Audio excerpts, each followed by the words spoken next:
So welcome back this afternoon.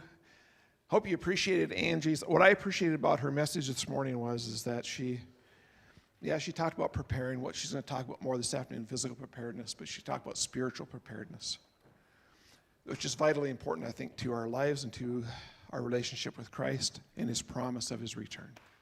So I thank you for that very much. So this afternoon, she's going to go through this. We're going to have a quick prayer. She says an hour and a half, depends on how many questions you have. Awesome. All right? Let's bow our heads for prayer. Father God, we thank you so much for your blessings. And Lord, we do know that the day is coming. Your soon return is going to be upon us. Is it tomorrow? Next month? A year? We don't know, but we need to be prepared. You have called us to be prepared. Help us to be like the wise virgins, ready for your return, spiritually and physically. We ask these things in your name. Amen. So I'm glad you stayed by for this. This is the real practical fun part of the classes today. So I brought stuff here to actually show you, and after we're done, you can come up, you can look at things, ask questions. I'm here to help you. You can call me afterwards. I can give you my phone number. If you have questions in the future, you can give me a call, and I'd be happy to help you out in whatever way that I can. So just let me know if you want my number after. Today we're going to talk about being prepared so that we can be prepared to help others. As we talked about this morning already, there are scenarios that could happen. And if you can be prepared for one scenario, you're more prepared for any scenario. So, there's war, there's civil unrest, there's pandemics, there's natural disasters. All those kind of things can happen. And according to Matthew 24, will happen in the future. So whatever we can do to be ready is what we're talking about. I don't know if you've ever seen the show on TV, Doomsday Preppers. I am not here to try to get you to be a doomsday prepper. And there's a different mentality between being a doomsday prepper and preparing for Jesus to come, in my mind. And I just want to tell you the difference. Like, if I'm prepared for what's coming and I'm prepared for disasters, I'm prepared and ready. Instead of being part of the problem, I can be a helper in the problem, right? A lot of doomsday preppers are, I'm going to survive at your expense. I will kill you if so that I can survive. That's kind of like, set up bomb perimeters around the house, have a lot of ammunition, and, going to kill you kind of thing. That's fine if that's what they want to do, but I believe as a Christian that God wants me to be a helper. And the thing is, though, I can only help so many people, right? If we right now were stranded in this church for the next 2 full weeks, the things that I have as preps wouldn't sustain all of us. But if every one of you were also ready, it would be better, right? So all around the world, people are being urged to be prepared. And right now in the country of Sweden, the government is urging and training and teaching people to be more prepared and self-sustaining. It used to be, a long time ago, like 40 years ago, in the prepping world, that you prepare for 3 days. You should be prepared for 3 days, and within 3 days, someone would come to your rescue. That is not true now.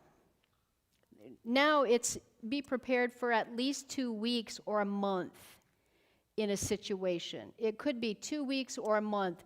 And, if you've turned on the TV at all in the last, 5 or 6 years, that's true. People have been stranded without help for weeks on end. So I'm suggesting that you get prepared to be self-sustaining for at least 2 weeks or a month, at least. So being prepared for the scenarios that we talked about this morning, it's not that difficult, and I'm going to show you in a practical way what you can do to help be prepared. So we're going to talk about 3 stages of preparedness today. One is to get home. Be prepared to get home from wherever you are. Most of us don't spend 24 hours at home, right? We're at jobs, we're at school, we're at work, we're somewhere else other than home. So we should be prepared to get home. We should also be prepared to shelter in place. That means, there's an order, a quarantine order or a civil order that you can't leave your home, and you should be able to shelter in place with or without electricity. So we're going to talk about how to do that. And then if you had to evacuate in 5 minutes, which people are having to do all over the world, and are we so arrogant that we think that could never happen to us? It could happen to us. So we should be prepared to maybe evacuate our home, and what would we need to be able to do that? So these are the 3 scenarios we're going to talk about today. So we really have some kind of emergency supply. We need an emergency supply kit as a family. We need a home kit. So if you were stranded at home and you didn't have power, what would you do? What would you eat? How would you drink water? What would you do if you were home? At work, if there was a disaster and you were stuck at your workplace, what would you do? And if you're stuck at school, what would you do? And then what could we do as a church to help in these kind of situations that we could be prepared to help other people from our church? I mean, if you just think about it, look how big our church is. How many people could we fit in here sleeping on the pews? I've slept on church pews many a times as a Bible worker, So we could really help a lot of people if we're prepared and have that mentality to do it. So here are some kind of terms. If you get some of the books I recommended, maybe pick up a book on emergency preparedness. See, there's some of the terms. A BOB is a bug-out bag. So that would be something like this, a backpack you can just grab and go, and it has self-sustaining things in it. A BOL is a bug-out location. So I feel like we should have a bug-out location. And I think a church is a great place to have a location. If you think about it, if there's a disaster, what plan do we have as a church to take care of people? Let's say I'm prepared for a disaster. What about some 90-year-old member? Do we have the mentality that we're going to take care of everybody, or do we have the mentality, it's just I'm going to take care of myself? Right? I think we should have the mentality that we're going to try to help other people. So a BOV is a bug-out vehicle. An EMP is an electromagnetic pulse. EDC is everyday carry. That's kind of what you carry on your person, what you carry in your purse, carry in your pockets. An INCH is I'm never coming home. I'm leaving home and I'm never coming back kind of scenario. An MRE is a meal ready to eat. You don't have to cook it. You just open it up and eat it. And SHTF is stuff hits the fan, but the word is not stuff. And there's books on stuff hits the fan. And you can, there's so many books now on emergency prep because I feel like God is screaming to the whole world to get ready for what's coming. And it used to be there were 1 or 2 books on emergency prep. Now there are literally at least 100 books that you can get just about anywhere on emergency prep. My thing's not working. Oh, there we go. So first we're going to talk about get home. So you should have with you in your car, at your office, some essentials that you could have to get home. And this is my get home bag. It just looks like a normal bag, right? And there's something called the gray man, where you don't want to look like an emergency prepper in a situation, right? You don't want to look like, have the military pack with all this stuff on it, and you totally look like you have everything together.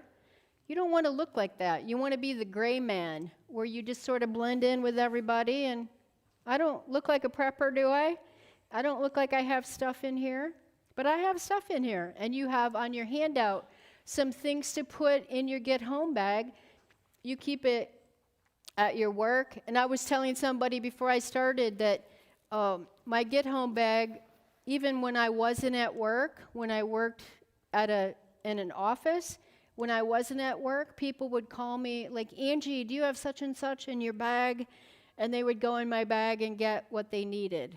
So it comes in handy even if you're not in a crisis. It really is just common sense, isn't it? I mean, it's just common sense. You know, the old timers back in the day, they had a possibles bag.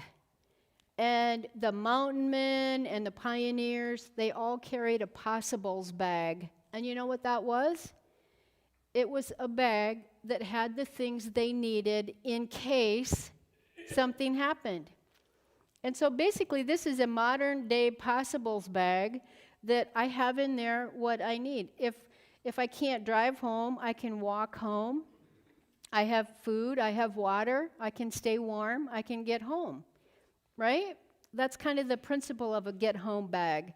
So you should have a few things like that in case you need to get home from wherever you are. So home is kind of your home base where you have more things, right? Where you have more necessities and where you have kind of your comfort zone. So if you can get to your shelter-in-place place, which is probably your home, then you're going to be better off than stranded somewhere else. I don't know about you, but in a situation, I personally never plan to be in a university stadium with 40,000 people trying to survive. That doesn't sound like a good time to me. I'd rather be maintaining myself in a tent somewhere under a tree than be in that stadium with a zillion people. So a few things that you can have in your bag, you know, a simple bag, you have it on your list. A water filter, I'm going to talk about water. I'm going to talk about food. I'm going to talk about cooking. I'm going to talk about stoves. So I'm not going to talk about each one of them right now. But, you know, maybe a poncho or something in case it's raining and you can just be covered up. So you have all of that in your list, so I'm not going to spend a lot of time talking about it. If you have to shelter in place at home, you should be prepared to do that with or without electricity. So there's a rule in emergency planning that one is none. If you only have one way of doing something, you basically have no way of doing something. So if the only way that you can cook food at home is with an electric stove, and you don't have any electricity, how are you going to cook food? You're not, right? If the only water you have at home is what's coming out of your faucet, if you can't run your pump to make your faucet work, how are you going to get water? You're not. So you need to think, I need multiple ways of doing what I do. So we have the convenient way, electricity, pumped water, you know, city water, whatever, toilets flush, everything works. That's the convenient way. We also need to learn the not so convenient way to be able to take care of ourselves. So shelter in place is important. You should have at home, like if you don't have electricity, you should have some flashlights at home, have some long-term candles. This is a long-term candle, 115-hour candle that will burn. So long-term candles. You should have an alternative way to cook food. So if you have, at your home, you have a stove. If you have a gas stove, you know, that's fine. If you have a grill, that's a second way. If you have another portable cooking device, that's a third way. Remember, you need more than one way to do everything. So think about how long could you sustain life at your house if you didn't have power? You need to think about that and work through that. And even, I would suggest sometimes just pretend. Pretend. Make a meal sometime and pretend that you don't have any power. Spend a night where you have no power. Your phone doesn't work, your electricity doesn't work, and just set yourself up, practice a scenario. You know how the military does it, right? You go through training and you practice all the scenarios so that when you're in the scenario, you already know how to do it. So you can do that easy. It wouldn't hurt to have some plastic at home and some tape. If you had to put plastic on your windows, it would keep your house warmer if you had to shelter in place and you didn't have any heat in the wintertime. So it wouldn't hurt to have some plastic. And then a few tools, something like a emergency radio. You can get these now that have hand cranks, so they won't ever run out of battery. You just crank it up, and then it will work. Yeah, see? So you can pay attention to what's happening in the world, right? And it has a flashlight on it. These are pretty cheap now. In fact, I was doing a seminar a few years ago. I cranked my radio out, I turned it on, and it said, "Take shelter immediately, tornadoes coming," to where I was in that church. So we all had to go to the tornado shelter. So that was kind of cool. But something like a radio, flashlights, things to have on hand in case you have to be at home without power. Just really important to have. You might have to turn off your gas. You might have to turn off your water if you have a water problem. We probably all should know how to do those kind of things, right? If you don't know how to turn off your house water, figure it out. If you don't know how to turn off your gas, figure it out. Learn how to do some things. We need to practice. It wouldn't hurt to have some maps so you know where to go and how to get places. In case you had to flee out of the city, where are you going to go? This is why we need to think ahead of time and have a plan of what we're going to do. Let's say I'm in one place working, my husband's at another place, my kids are somewhere else. If there was a scenario, where are we going to meet? If we can't get home, where are we going to meet? Home would be our first choice, but if we can't get home, where's the second choice? We should have that planned out and figured out and know where to go. And then you should have some personal protection. Like I said earlier, now's the time to buy N95 masks. You should have some, gloves, nitrile gloves, masks, things like that. So if something happens, you're prepared for those kind of situations. You should have some food stored at home for shelter in place. You need some long-term food. We're going to talk about food in a minute. But you know already how quick shelves can be emptied in a situation. It used to be a long time ago that grocery stores in their back had a storehouse where they stored food. They don't do that anymore. It's shipped in nearly every day. And when they run out, if they can't get their next shipment, they don't have anything. That's just how our world works today. So you should have some things stored up. You should also have water, because if you don't have electricity, you're not going to be able to get water. And so you need 1 gallon per person per day. 1 gallon per person per day. And so that is, you need to think about having some water at home. It really doesn't cost that much if you go to the store, buy one of those cases of bottled water for $3 you can get it sometimes. Take it home. If you don't have very much storage, you live in an apartment, put it under your bed. Put it under your shoes in the closet. Keep it in the trunk of your car, and just have some extra water on hand. How long can you live without water? 3 days. After 3 days, your brain starts to get in a fog. And the worst thing that can happen if you're in a crisis situation is to have your brain in a fog, right? You really need to keep your brain hydrated. So you also need, if you have water around, I actually crossed a river right before I got to this church. A river right here. So if I lived in this area, I would know that I wouldn't need to store too much water because I have a river right here, right? So I need to wait to be able to drink that river water. So we're going to talk about that too in a bit.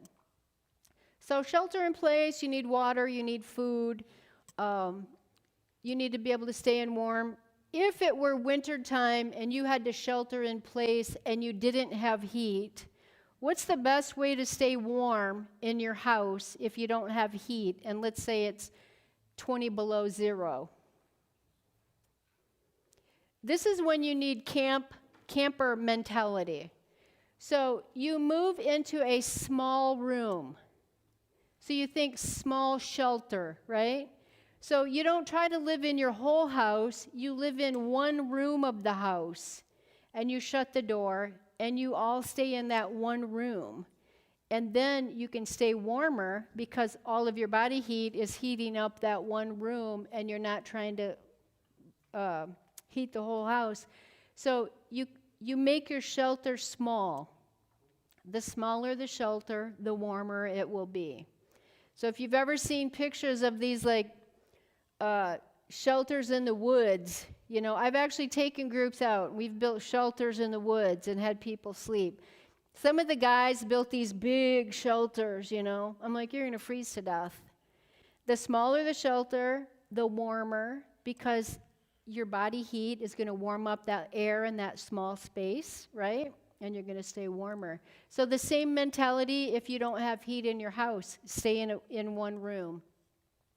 You might have to evacuate, and that's where you need to have your things in a portable way that you can actually carry. So I knew this guy, and he had a Jeep, and he had all the old-style military gear in his Jeep, like the heavy canvas coats, all from World War I kind of stuff, super heavy. I think he told me he had over a ton of weight in his car with his gear. I'm like, dude, what are you going to do when you run out of gas? I can't even lift your coat. It's so heavy, So you need to think about that. The lighter, the better. So that's why I have things like this, a stove that weighs 1 ounce. That's a stove, and it only weighs 1 ounce. So it makes it's easy and light and portable. So you should have enough things in your bug-out bag for at least 14 days, that you could survive for 14 days in your bug-out bag. And you have a list of things that could be in a bug-out bag. So I want to talk about some different elements. So one of the most important things is water. So I have actually drank a mud puddle before. But first I filtered it. So there's different kinds of water filters. So there's something, have you ever heard of a life straw? A life straw is okay for one person. You can put it in the water source and you just, like a straw, you just drink out of it. But it's not that great for cooking and stuff, because what are you going to do, right? So I think, it's okay, but not my favorite. There's these water filters. These cost about $20. So for the cost of a pizza, you could have a water filter that would filter 10,000 liters of water, right? And you just put the dirty water in the bag, screw this on, and squeeze the water through this filter, and you have clean water. And it works great. And this is it's called a Sawyer. And so this was the first Sawyer. It was this big. Then they came out with this Sawyer that's little tiny baby. So they have Mama Bear, Papa Bear, and Baby Bear now of these Sawyer filters. And you can come up and look at them after, but they pretty much work the same. They will filter out all the bacteria that's in there that would make you sick. You know that you can't drink any water from a natural source, right? Today. I mean, they used to do it a long time ago, but you can't do it today. It's not safe to drink from a natural source. I have done it a couple of times in a dire emergency, and thankfully I didn't get sick.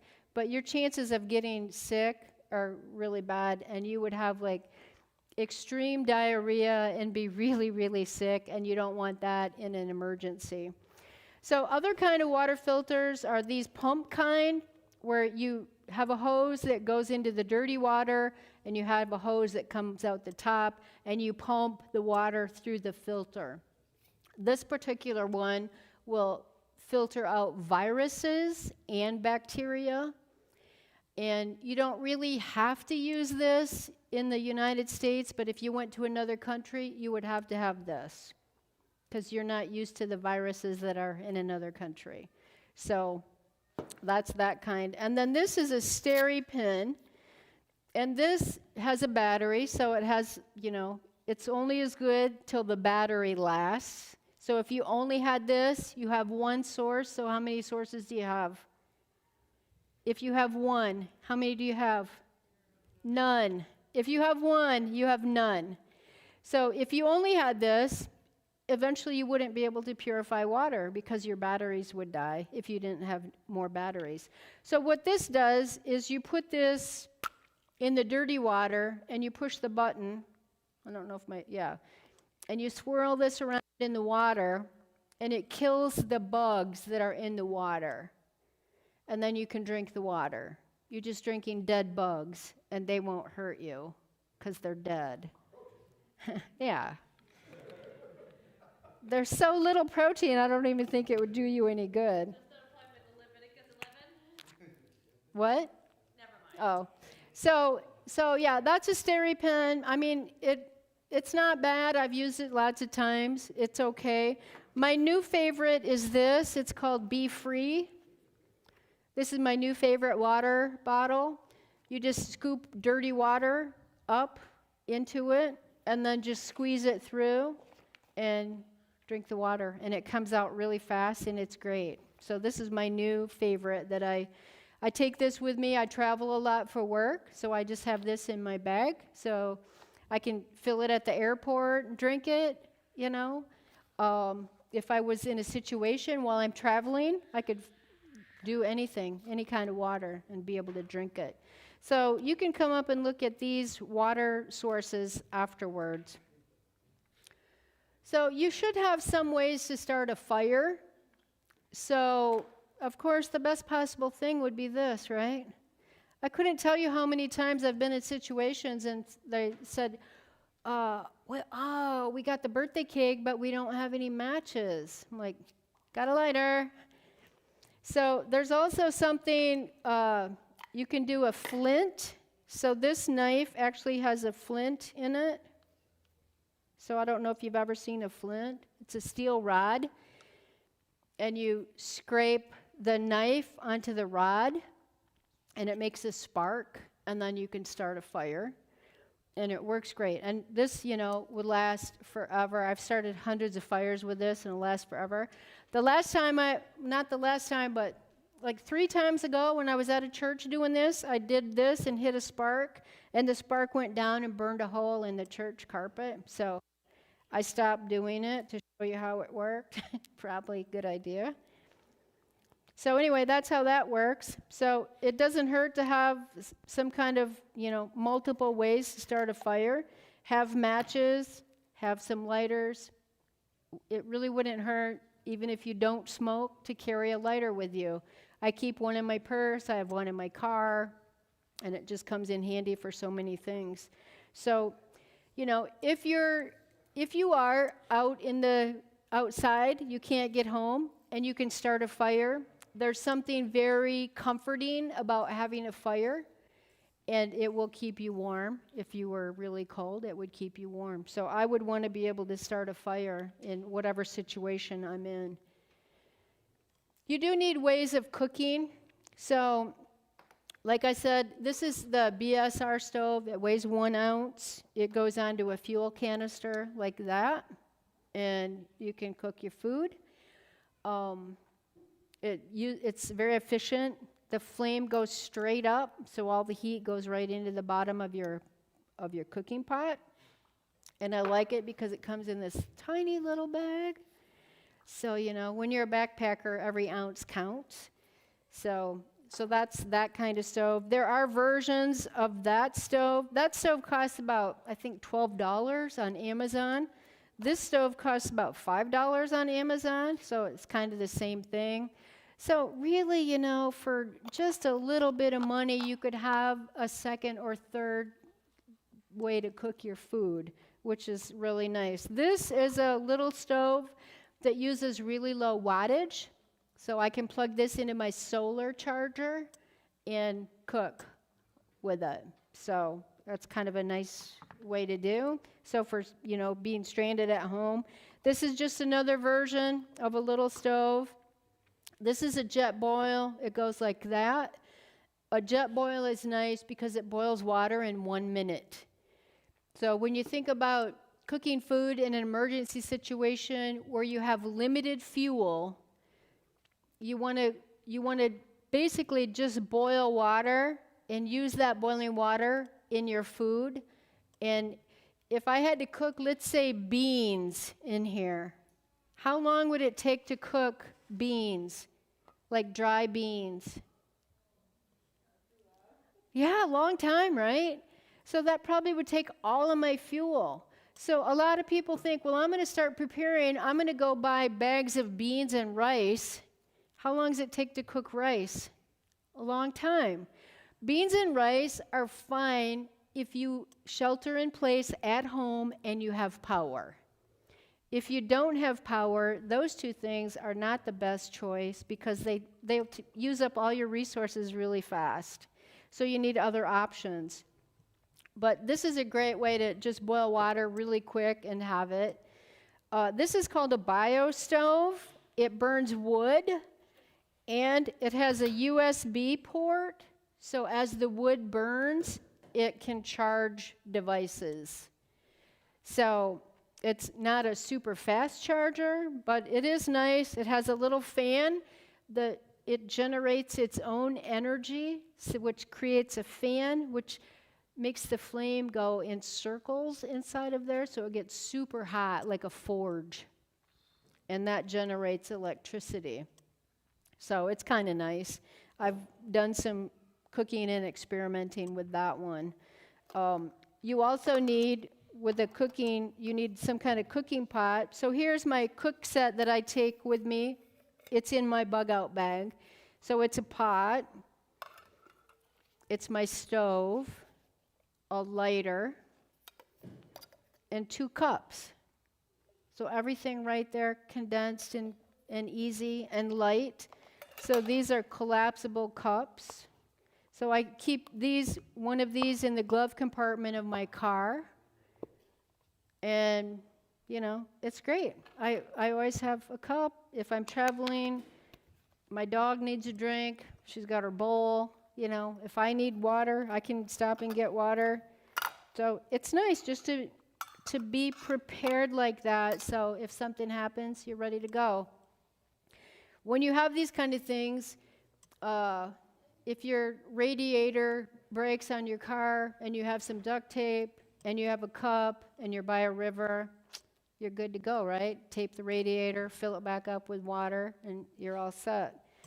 So I actually have done that before.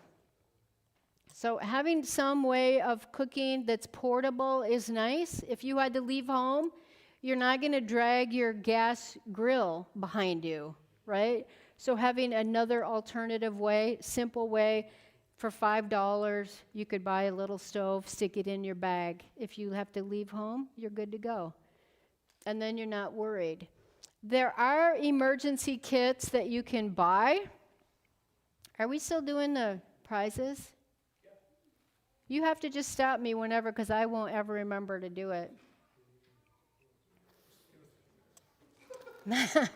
So There are emergency kits that you can buy, and I just want to show you this because I've had people say, well, I don't want to make a bug out bag. I just want to buy a kit.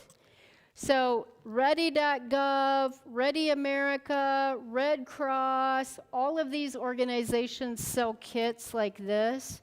But this is basically an emergency kit, okay? This is an emergency kit. This is an emergency kit. This is an emergency kit, survival kit. This is a survival kit. This is Ready America survival kit. And this is a survival kit. So this kit costs about $50 and $20 and $20 and $10 and $5. All of these kits would be better than nothing, but in my opinion, they're insufficient. They're not going to have everything that you need because you're unique, your family is unique, and you could do better than any of this. So, if you want, you could get one of these kits, then jazz it up and beef it up so it has what you really need in it.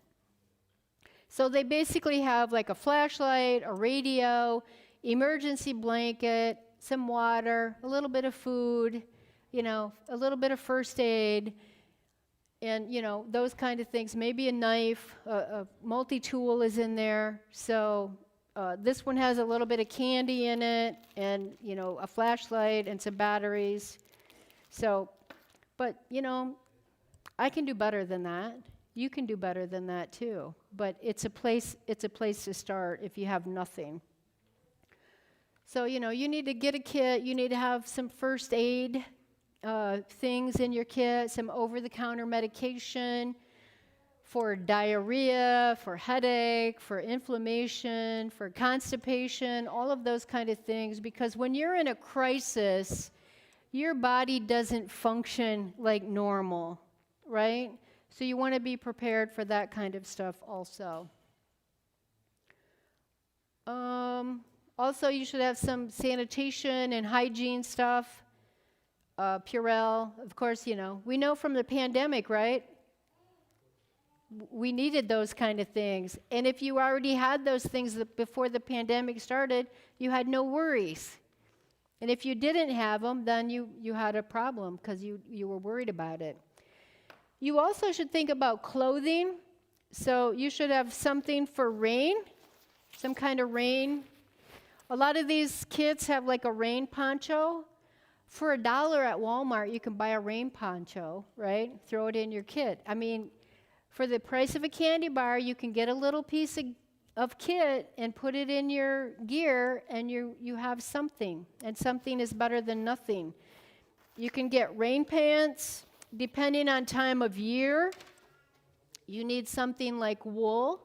There's a saying in the wilderness, cotton kills. So if you were in a situation where you were going to be cold and wet and you had on a t-shirt and blue jeans, that's a recipe for freezing to death. So not wearing cotton socks is the best option. In fact, for Christmas this year, just tell your family you want a pair of wool socks. And you can get wool socks now that look like dress socks, and they're just wool socks, and they keep your feet cool in the summer and hot in the winter. And they're great, and your feet won't sweat. It'll get rid of foot fungus and all those other kind of things just by wearing wool socks. So wool will keep you warm even if it's soaking wet. So this is a wool hoodie. It's made out of alpaca wool. It's probably the warmest thing I've ever worn. So this is now my go-to for backpacking, and it's kind of light, and it works great. So you can even just go to Goodwill and look for some wool sweaters there. It doesn't matter how beautiful it is. You're not going to a beauty contest. You're trying to stay warm, right? So get an old wool sweater at Goodwill for $4 or $5 and throw it in your bag, and then you have it. So clothes are important. Depending on time of year, you might need some kind of gloves. This is a pair of wool socks. They just look like normal girly socks, right? But they're wool and would keep your feet warm. So, especially now with winter coming, you might want to have something like a down coat or a down blanket. Keep it in your car. I'm from Michigan. I mean, we just were trained, keep peanut butter crackers in your car, a blanket, and a candle. So if you get stuck in the snow, you have something to eat, and the candle will keep you from freezing to death, and you have a blanket, and, you wait till morning kind of thing. So it just helps to have that kind of stuff. This is actually a shelter kit that you can buy, and you can learn how to make a shelter just out of some plastic. I personally have a nice tent in my bug-out bag. So a 3-person tent with 2 vestibules, so it works great. It does have a few problems right now because the last time my husband and I went to Minnesota, rats ate through our tent in the night, and my husband said I slept through the whole thing, but he said during the night he felt something crawling on him, and it was a rat. And the rat ate through the tent, and he had to fling it out of the tent. I guess he had quite an ordeal, but so eventually I'll have to get a new tent, but it's taped up right now. But a tent is a great thing to have. So a tent is kind of part of your shelter. Your shelter is your body, what's keeping your body comfortable, what's keeping your body warm. So you need to think about that. Also, and also kind of shoes. So if you work away from home, throw a pair of walking shoes, especially for ladies, throw a pair of walking shoes in your car or keep a pair by your desk just in case. Are you ready? Just Draw a number. Number 18. Number 18? That's you? Here's a first aid kit for you. All right, sure, let's do another one. Whoops, I got number 8. Number 8? 8? Is that you? Here's a flashlight for you. All right, any questions about clothes? Any questions about clothes? Any questions about water? Any questions about stoves? No questions about nothing? So these are some kinds of shelter. So you can spend $1,000 on a tent if you're rich. You can spend $2 on a tube tent. You can sleep in a trash bag. I have tried all methods of sleeping outside in the wintertime. So this is an emergency blanket. So what this does, it retains all of your body heat and stops evaporative heat loss, and so it will keep you warm. I have slept out in the wintertime with an emergency blanket when it was 20 degrees outside, and still alive to tell about it. What happens is you'll be soaking wet, but you won't freeze.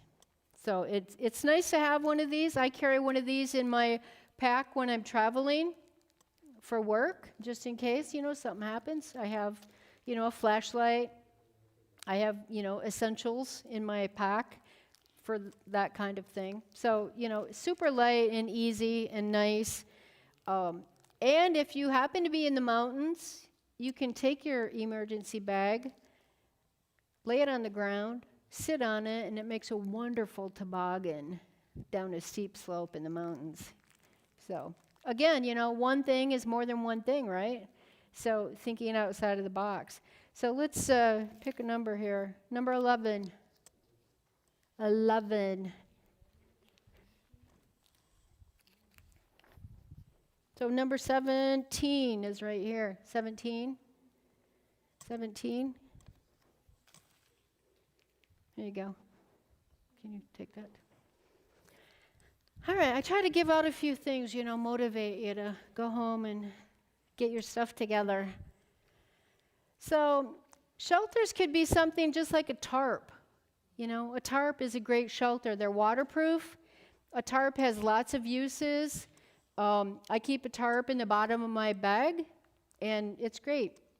Keep you warm, keep you dry, keep you protected from the weather. You need to think about special needs. If you're diabetic, if you need special medication, if you have pets. If there's a situation you have to leave home, you're just going to say, bye Fluffy, have a nice life, I'm taking off. What are you going to do with your pets? You need to think about that.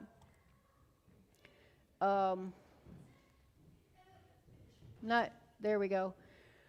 So you also need to think about, if you wear hearing aids, you need extra hearing aid batteries in your kit. Do you need contact lens, cleanser, all those kind of things. Think about what you would need. Do you need baby formula? Do you need cloth diapers? What is it that you would need in a situation? And then get redundancy of that, because one is none. And so you need to have redundancy. You also should have your copies of your important documents. Like I told you, my sister's house burnt down. She grabbed her stuff and she had all of her important stuff there just because she had planned ahead. So the idea now too is to have $1,000 of cash on hand. So if electricity goes out, guess what doesn't work? Credit cards don't work. So when credit cards don't work and you have no cash, that means you have no way to make any exchanges. So having some cash on hand in small bills is a really good idea. And if you don't have $1,000 of cash, you can stick away like $5 here and there and put it in your bag, put it in your bugout bag, and you'll have it, or put it in your safe at home, put it somewhere so that you have it. My recommendation is don't put it in the barrel of a gun like my uncle did. And he put $500 of cash in the barrel of his gun, and then he forgot, and he shot the gun, and it was just like confetti. So think about where you're putting it, but, put it somewhere and have that cash on hand in case you need it. And it's great to have that little emergency fund, stashed away. You have it. I couldn't tell you how many times there have been situations where somebody needed something, somebody needed money, and I had that little emergency fund I could tap into and then replenish it. Or, I needed some small bills, and there they were, and then I could replenish it. So it's great to have that. That is my backpacking bag, but I do not have $1,000 in there today. So when you come up here, don't think you're going to be looking for it. Actually, it is amazing, all the seminars I've done over the years, how many times people have stolen my stuff. Unbelievable. Unbelievable. So I do welcome you. I have perfect trust in you guys, but it is amazing, you wouldn't think people would do it, right? So, yeah, get your important documents, insurance papers, those kind of things. Get copies of those insurance papers, life insurance, car insurance, bank accounts, credit card numbers. It would be a good idea to write your credit card number down, your phone number, the phone number on the back of your credit card. Have that in a separate place. If somebody steals your wallet or you lose your credit card and it's gone, you have that written down and you're ready for that. You have your bank numbers written down. You have all of that information written down. You should also write down your driver's license number, your passport number, and also have that retained with your important documents. Any kind of medical problems, you should also have that written down also. I'm having oh, there we go. So if you're not prepared to help other people, and that's really the key, right? Is being prepared so that when something happens, I'm not so worried. I have food, I have water, I have protection. I have clothes. And so if I'm not so in a crisis myself, then I can focus on other people and help other people that might be in a crisis. But it's going to take more than one person to be prepared to really be ready, right? We need to be prepared. Every one of us need to have the responsibility to be prepared ourselves. The bottom line is, someone may not come to your rescue, right? The government, in all that they do for us, they can't do everything for us. And so they may not be able to come to your rescue. So you can self-rescue by just being prepared for these kind of things. So do you have any questions? Oh, I didn't show you this. This is something I carry now. This is called a Whizzy Wipe. That was the first name. They call them different things now. But a Whizzy Wipe is kind of nice. I have some water here. So I'll show you how it works. Can you see it?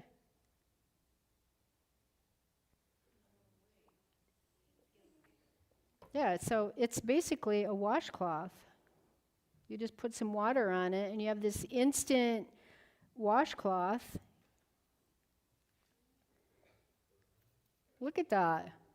I mean, it's great. It's a really sturdy little washcloth. You can, on Amazon now, when these first came out, you bought these little tubes, but now you can buy these whole bags of, Whizzy Wipes for really cheap. And they're so easy to carry because they're just like a little pill, and then they just expand.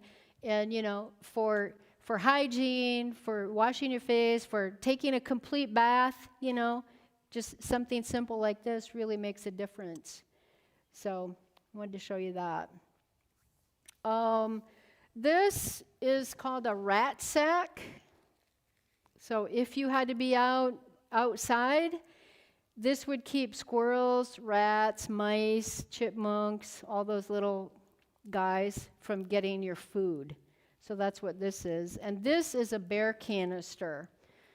So really, here in Iowa, you don't really have to worry about grizzly bears. But where I go backpacking, there are grizzly bears. And so far, grizzly bears haven't figured out how to open this. So just in September, my husband and I went to Wyoming, and our first night out, a grizzly bear walked by our camp, about 100 yards from our camp, just walking along. So it's nice to, have your food in there, so they can't get it. So when you're talking about being prepared at home, so where do you keep all that? Where do you have it in just all in one plastic bin, and you just keep it under your bed, or do you keep the stove in your kitchen and then the little wipes in the bathroom? No, so you keep it all together so that it's all in one place, everybody knows where it is, and you have it condensed so you can grab it and go if you need to. So try to keep, everything in one place. So even your stuff, your food and everything for long term, keep it in one spot. So I just have a shelf, and I keep all my stuff on that shelf. So I have a big red backpack, kind of like this one, that's a dry bag. It's waterproof. I have one like this full of medical supplies, and I just keep everything on the shelf all together, so I know where it is. The problem is, you have some of this stuff at home, but it's scattered everywhere. Some of it's in your garage, some of it's in your kitchen, some of it's, somewhere else. So what you need to do is collect it all and keep it all in one spot so it's easy to get and you know where it is. Remember that 5-minute rule. Think about that. So you want to keep it handy. So I do want to talk about food too. So when you're thinking about food, remember I said you want to boil water in about a minute, and then pour the boiling water onto food that will absorb the boiling water, and you can eat it without cooking it. And that's where these kind of foods, like these freeze-dried kind of meals or dehydrated meals, where you just pour the boiling water on it and you can eat it. That's what all of these kind of meals are. And you can buy a lot of this kind of stuff at the grocery store, like instant mashed potatoes and quick cook pastas and, soup mixes and all of that. It has long shelf life, and you can just pour boiling water on it in a Ziploc bag even and cook it. So when I go backpacking, I boil water. I have my food in a Ziploc bag. I pour the boiling water on the food, seal the bag, wait 10 minutes, and eat the food. There's no cooking.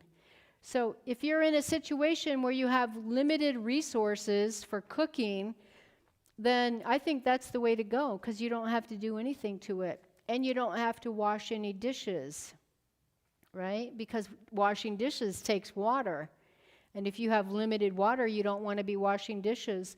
So you can experiment with just buying some simple meals at the grocery store. This is just a little meal packet. It's millet and a bunch of vegetables. You just pour boiling water on it and eat it. So, you can go expensive with freeze-dried meals that are more expensive, but they last a long time. This one doesn't expire till 2048. So when I'm an old woman, I'll be eating this. But they actually taste good. And now, like 40 years ago, you were very limited on the kind of food you could get in these. It was beef stew and macaroni and cheese, stuff like that. But now, if you're a vegetarian, they have vegetarian options. If you're a vegan, they have vegan options. If you're gluten-free, they have gluten-free vegan options, or gluten-free vegetarian options, or gluten-free not vegetarian options. So there's lots of options now for this. And you can get them in these big cans, which also lasts a long time. This one expires in 39, so still have a few years to go. And you want to get stuff that you would actually eat, because, if you cannot stand onions and all of your food is full of onions, you're going to have a problem. You want to think, what can I do that would benefit me the most physically and that I could tolerate, right, for the cheapest amount that would last the longest? So even something like ramen noodles lasts a long time, super cheap. They've done all kinds of analysis, and ounce for ounce, ramen noodles give you as much energy as anything. That's why a lot of backpackers and mountain climbers eat ramen noodles.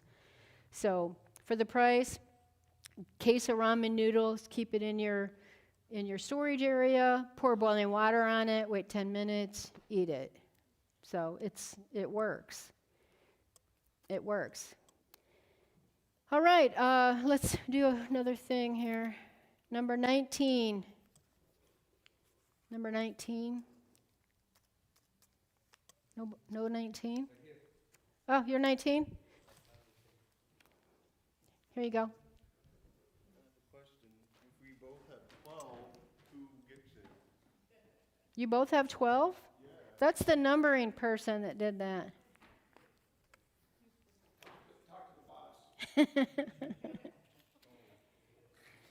Number 10. Who's got number 10?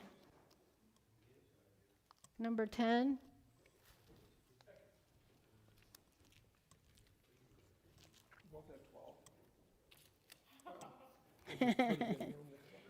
Who's got number 16? 16? Here's a flashlight. The sound guy. And let's see, we'll do another one. Number 13. You? Here's a first aid kit for you. All right. And we'll do one more. Who's got number 1? Number 1.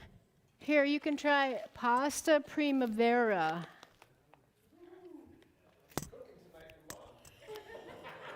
All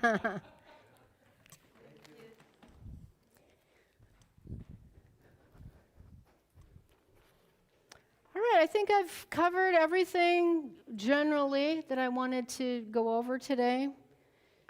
I want you to just think about organizing yourself at home. What do you already have at home? Put it all in one place. What would you need, like absolutely need for survival? Probably your first priority is water at home. Get some extra water at home. Then maybe food, maybe some of the gear, candles, if you don't have power, some of that kind of stuff. Think about what is your number one priority of what you need redundancy on, right? So, Things happened in the last 3 years that show more the need of this.